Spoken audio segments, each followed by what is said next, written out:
এটা কি বলুন তো বন্ধুরা, সবাই জানে, তাও আমি জিজ্ঞাসা করছি।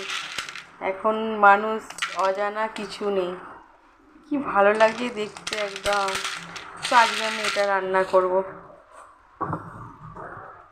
আপনারাই বলবেন কমেন্ট করে এটা কি। তো চলুন, এটাকে আমি ভিজিয়ে দিলাম। দেখুন কি ভালো লাগছে দানাগুলো আমার দেখতে। তো এটা আমি বানাবো কালকেরে। দেখুন তো কীভাবে বানাবো, নিরামিষই করব, কিন্তু কীভাবে করব দেখতে হলে আপনারা থাকবেন ভিডিও জুড়ে আর দেখাবো। তো চলুন, এটাকে রাত্রেই ভিজিয়ে দিলাম।